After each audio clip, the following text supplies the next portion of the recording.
ese ufite icyaha cyakunaniye cyangwa se ugerageza kureka icyaha ariko bikakunanira? Buri mukristo wese arwaye intambara yo gutsinda icyaha, ariko se ni gute dushobora kwirinda icyaha muri iyi si tuzi neza yuko yuzuye ibishuko byinshi? Muri iyi video twifashishije imirongo ya Bibiliya turaza kugerageza gushaka uburyo cyangwa se tubona ibisubizo byadufasha kureka icyaha, by'umwihariko ibyaha byatunaniye. Reka tubiganireho. Ubundi igishuko ni iki? Reka turebere hamwe mu gitabo cya Yakobo igice cyaho cya mbere umurongo wa 14 kugeza ku wa 15. Haravuga ngo ahubwo umuntu wese yoshywa iyo akuruwe n'ibyo ararikiye bimushukashuka, nuko iryo rari riratwita rikabyara ibyaha, ibyaha nabyo bimaze gukura bikabyara urupfu. Ibishuko cyangwa se igishuko ni ikintu cyose gishobora kudutera gukora icyaha. Bishobora guturuka mu bitekerezo byacu, yewe ibidukikije, cyangwa se na Satani ubwe. Ibyaha byose bihera mu bitekerezo, ariko hashimwe Imana igiduha uburyo bwo kubitsinda. Tugiye kurebera hamwe uburyo bune bwadufasha gutsinda ibyaha byatunaniye cyangwa se ibishuko bidushora mu byaha. Icya mbere, banza umenye umwanzi wawe. Umwanzi wacu turabizi neza twese ko ari Satani, kandi Satani ubundi akoresha uburyo bwinshi butandukanye. Reka dusome mu gitabo cy'Abakorinto ba kabiri igice cya kabiri umurongo wa 12. Haravuga ngo kugira ngo Satani atagira icyo adutsindisha kuko tutayobewe imigambi ye. Satani agerageza uburyo bwose yatwibagiza ukuri kw'Imana kandi akanamenya ahantu intege zacu ziri, bityo bikabasha kuba byamworohera kudushuka kandi mu buryo buhoraho. Iyo uhishuriwe cyangwa se iyo umenye imitego y'isasa ya Satani, aho ngaho intsinzi ya mbere uba wayibonye. Kabiri, senga ubudasiba. Uba ukeneye gushaka imbaraga z'Imana. Reka dusome mu gitabo cya Matayo igice cya 26 ku murongo wa 41. Haravuga ngo mube maso musenge mutajya mu moshya. Umutima niwo ukunze ariko umubiri ufite intege nke. Tubonye neza ko amasengesho ari intwari ikomeye, kandi Yesu yakunze kwibwira abigishwa be cyane ngo basenge kugira ngo bazabone uburyo babasha guhangana n'ibishuko batabigwamo. Ubundi ibishuko ntabwo duhangana nabyo, turabihunga.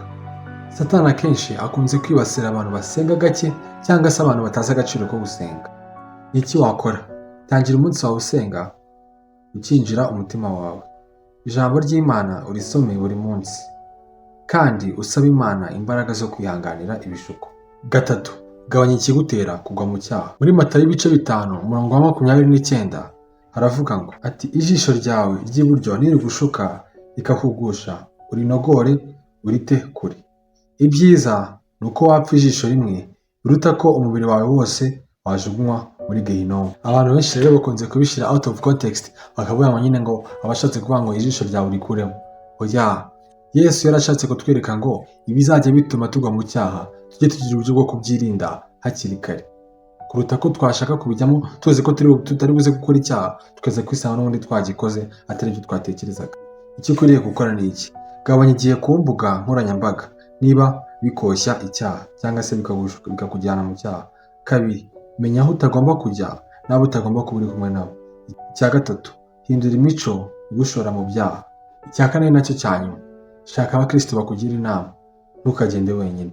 Mu Migani 27:17 haravuga ngo uko icyuma gityaza ikindi niko umuntu akaza mugenzi we. Kugira inshuti z'abakristo bagufasha mu rugendo rwawe ni ingenzi cyane, kuko iyo uri wenyine Satani akora iyo bwabaga kugira ngo agukure mu nzira ikwiriye y'Imana. Mu gusoza ndagira ngo dusoreze mu gitabo cy'Abakorinto ba mbere igice cyaho cya 10 umurongo wa 13. Haravuga ngo nta kigeragezo kibasha kubageraho kitari urusange mu bantu, kandi Imana niyo kwizerwa kuko itazabakundira kugeragezwa ibiruta ibyo mushobora, ahubwo hamwe n'ikibagerageza izabacira akanzu kugira ngo mubone uko mubasha kukihanganira. Imana yaduhaye imbaraga zo gutsinda ibyaha. Ibishuko bizaza, ariko Yesu azaduha ubushobozi bwo kubicamo, ndetse tubicemo tutabigiyemo. Wibuke kumenya umwanzi wawe uwo ari we, kandi uzirikane gusenga, wirinde ibigutera kugwa mu cyaha, ndetse ugire n'abantu bakuru iruhande bazagufasha b'abakristo mu rugendo rwawe. Ibyo uko ari bimwe n'ubikurikiza, ndakwizeza yuko ibishuko uzabicamo, icyaha cyakubase uzongera kugisubira ubundi. Ufite igitekerezo cyangwa inyunganizi yabitambutsa hepfo muri comment section, ukibuka gukanda subscribe. Murakoze, dukomezanye urugendo.